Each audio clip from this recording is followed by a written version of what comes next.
Today is Tuesday, March 22nd. I've been in the hospital since Saturday, March 19th, due to infections on my incision sites. I was running a fever for several days last week, and I started having oozing out of the side, primarily on my right side, but I started having oozing on the left side as well.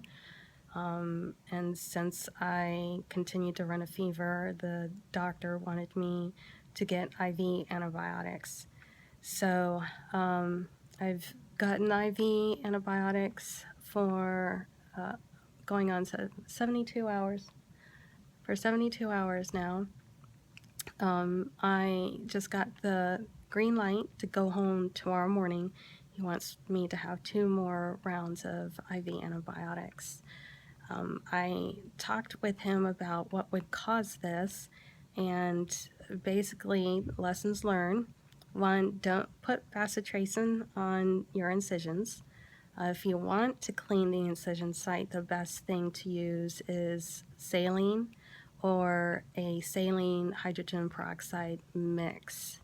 And I started using that saline while I'm here in the hospital and the last 2 days, and it's made a huge difference on the incision. I haven't had drainage today, so that's why he's letting me go home.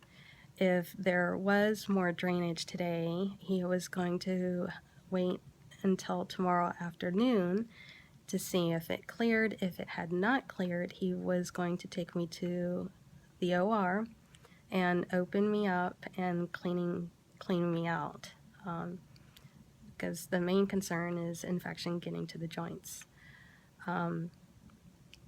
The lessons learned, going back to lessons learned, the other thing was that I was doing way too much.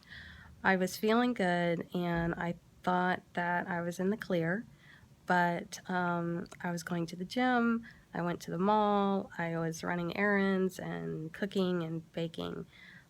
One of the things he mentioned was when you're baking, flour gets in the air and can land on your incision site.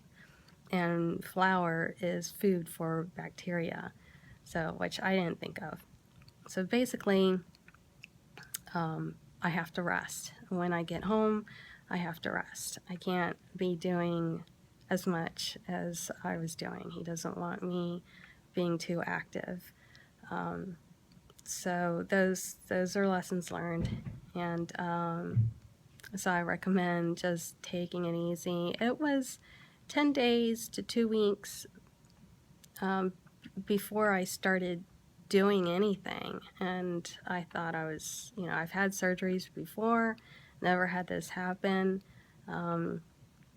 so that's how it goes. So today is exactly 3 weeks out from surgery, so a lot can happen within 3 weeks. I'm just really thankful that I don't have to have surgery to clean me out, and I'm glad that the infection has not gone to my joints. This could have turned out to be very ugly. The other thing is, as soon as you have any sign of infection, contact your doctor immediately. I kind of waited just because I didn't realize it was an infection. I had some oozing, but it stopped. It didn't continue until I was actually, 2 days later, I was on my way to the doctor's office for a checkup, and by the time I got there, I had a whole bunch of stuff on the right side. So, yeah, lessons learned. Contact your doctor as soon as you see any sort of discharge coming from your incision site. So I'll be going home tomorrow, and all is well at this point. And the antibiotics the IV antibiotics, by the way, is cefalozin. It's a cephalosporin. You can only get it through IV or injection. I think it's a stronger form of Keflex, or I believe I was on Duracef. And when I get home, I have to continue the other antibiotics. the oral antibiotics. So when you have IV, your body absorbs 100% of it, which I think is one of the main reasons that he wanted IV in me, that and to get stronger antibiotics.